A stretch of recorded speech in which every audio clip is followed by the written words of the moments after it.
Guys, there are spoilers for this film in this review. So by chance, if you have not seen this film, I know it's over 20 years old, but I think it's so great that I think you should go into it blind. Go out, watch the film, then come back. You have been warned.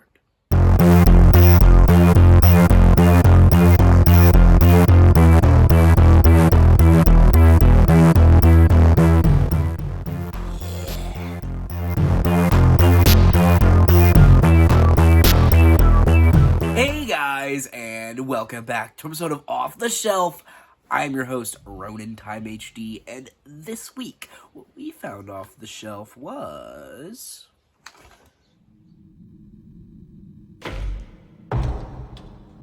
Hello! Hello!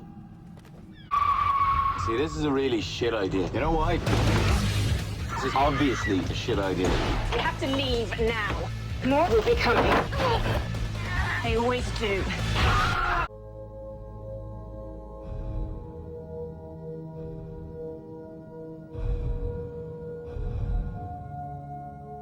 "28 Days Later," released in 2002. It is a post-apocalyptic infected film. These are not zombies.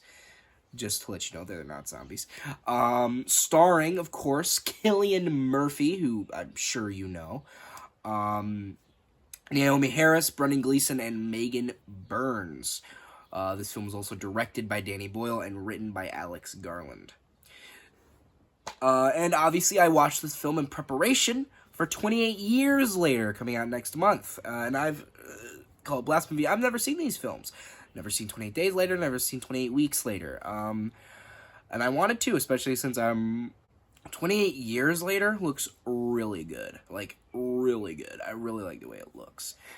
But yeah, this film overall is just really good, right? I really like, obviously this film inspired so many other zombie media, right? Like, I'm sure you've heard of a little thing called The Walking Dead, right? If you remember the opening of The Walking Dead where Rick wakes up in the hospital, that's how this movie opens up. And you know, the comics did not come out before 28 Days Later. The comics were inspired, at least the opening, was inspired by 28 Days Later.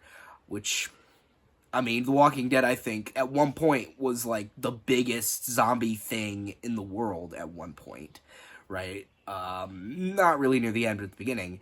So, I mean, that's big inspiration already right there. And I feel like even other things, like, maybe Don't Kill Me, but I just feel like there's an urge, like the Left 4 Dead franchise, if you've ever heard of Left 4 Dead, those games made by Valve. The infected in this movie remind me of the infected in Left 4 Dead, because they're not zombies in Left 4 Dead, they're infected. I like they have that little distinction of, because in Left 4 Dead they're kind of similar in the fact that they're like a rage virus. They don't eat you, they just try to rip you apart, right? They just fucking try to tear you limb from limb, right?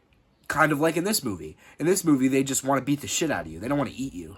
They just want to fucking kill you, right? They will stop at nothing to fucking kill you, right? They're just so filled with rage, right? Like mindless rage, pretty much. And that's kind of what it is in Left 4 Dead. And there's probably so much more zombie products that I could mention that are inspired by this film. But it really goes to show how influential this film was, and it's credited as a big thing that reinvigorated the zombie genre, even though it's technically not a zombie film. Technically, it very much has a lot of zombie elements, right? I really do like that aspect of it. You know, I really like how influential it is, because when I look into it, I can see a lot of things that it inspired. You know, like I mentioned earlier, I just think it's really, really cool, and also the movie's just great. Right? I really liked how the movie felt a little small scale, you know, because, like, in my mind, all the stuff that was going on, like, in this area could have been happening to other survivors in that area, you know what I mean? Because there's also a theory in the movie that there can't be carriers, right? Because when you get infected, you turn in, like, 10, 20 seconds, right? You turn very quickly, so you can't carry the infection other places. You can't go on a plane, right? So it's like, how would it go global? You know, it doesn't make a lot of sense. So it's like, it's probably, they've been quarantined. So the rest of the world is all hunky-dory, but they're all trapped with all these zombies infected, sorry. They're trapped with all these infected everywhere, right?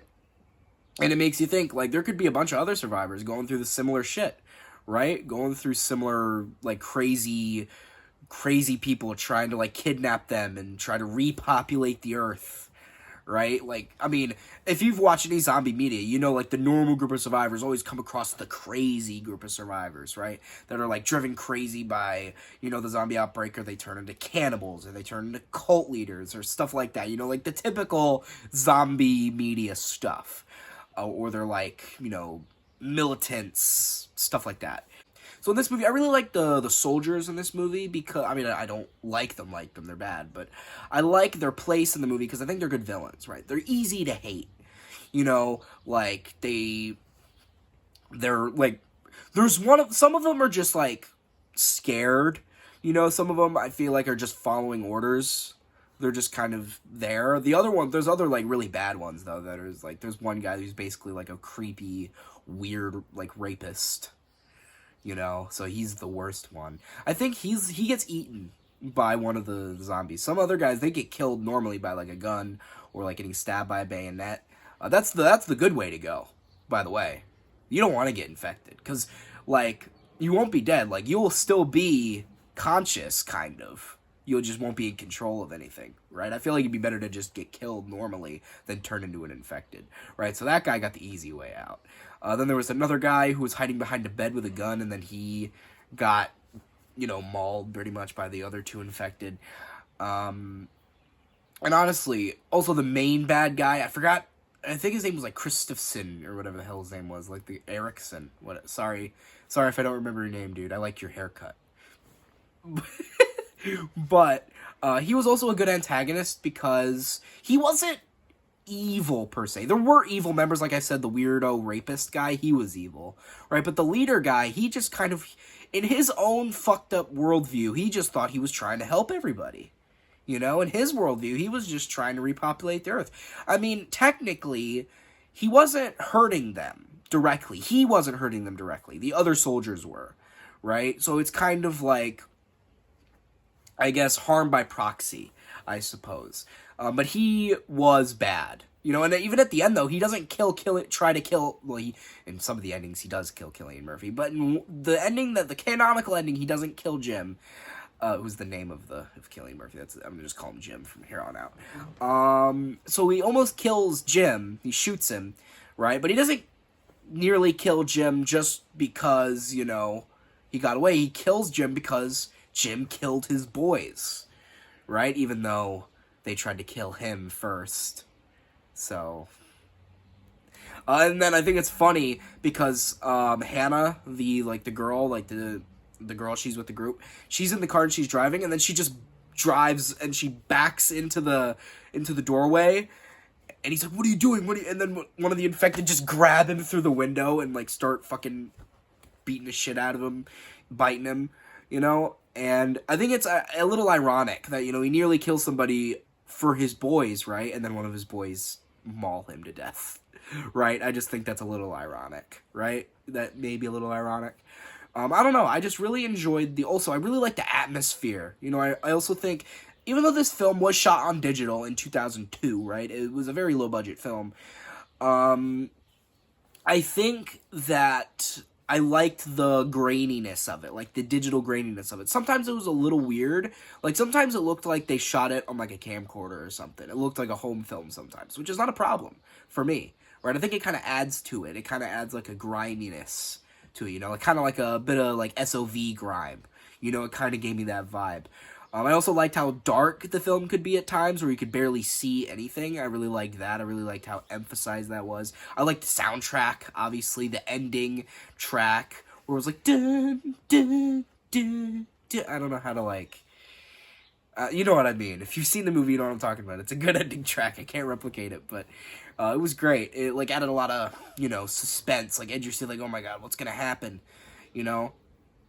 I don't know, I like zombie movies, or just infected movies. You know, I like outbreak movies because, I don't know, I just think there's something about, you know, people having to survive, you know, people who probably had never even seen each other before the outbreak, having to rely on each other and having to trust each other to survive. There's something I like about that, like the teamwork of it. Like, you can't make it in a zombie apocalypse on your own, right? sooner or later you're gonna need to join a group, right? Because if you're on your own, you're gonna die, right? I just like that idea of like being in a group of people that maybe have no similarities at all, but they have to be united through, you know, the need of survival. I like that idea. And this movie definitely brings that in. Like, these people who, in real life, probably wouldn't even like each other. Like, before the outbreak, probably wouldn't have even liked each other. Maybe not even met each other. But now, as I said, they have to work together to be able to make it in this new world. I really like that. Also, I liked Frank. He was funny. But also, I liked his scene when he turned into an infected. I really liked that scene because like, it was so sudden, you know, it just happened, you know, out of nowhere. Unfortunately, I did get that scene spoiled to me. That was like the one scene, aside from the opening scene of Jim waking up in the hospital, which is like an iconic scene, right? But like, aside from that, that's the one scene that I got spoiled. I'm like, oh, I know what's gonna happen. Like, as I saw the bridge, I'm like, oh, I know this scene. God damn it. Like, I was like, in the moment, I was like, wait, maybe it's in the sequel. Maybe it's not in this movie. And I'm like, oh no, it is in this movie. I don't know, it was just funny. But either way, I really enjoyed the film. Some people, a cult classic? No, I just think it's a straight up classic. Right? I think if you like zombie movies, hell, if you like horror movies, what are you doing? Post-apocalyptic movie, what are you doing? If you haven't seen this movie, go watch it right now. I know it may have spoiled one thing about the movie, but it didn't spoil everything about the movie. Whatever, just watch the movie. It's a great movie. You won't regret it, especially since the new one is coming out. And I believe it's made by the same guys, Danny Boyle and Alex Garland. It's made by the same two guys, so, I mean, it's probably still going to be good. I mean, maybe the same guys. I don't know. Just watch it. I'm going off, but just watch it. With that being said, what would I rate this film? I think I'd rate this film an 8 out of 10. And, yeah. I think I've said what I need to say. I think I've said my piece. So, guys, I hope you liked this video. Share, friends, subscribe to the video. Comment below what you liked it. And I've been Ronin Time HD, off to survive the outbreak. You know, in this movie, Cillian Murphy's in this movie, right? Love Cillian Murphy. But I think it's also funny how there are not one, but two naked Cillian Murphy scenes in this movie. And it's like there's no cropping there. It's just like, full on butt-ass naked. You can see it, right? I just think that's funny. Like, why? What? Not one, but two scenes. I mean, I guess I could understand the first one where he's in the hospital, right? Because, I mean, yeah, you're not going to have clothes on while you're in, like, a hospital bed getting treated and stuff. That makes sense. But then they just have, like, this shower scene. And I'm like, okay, what? I feel like you're just kind of doing it for other reasons now. You know what I mean? I'm not judging, though. I'm not judging. I'm just making an observation.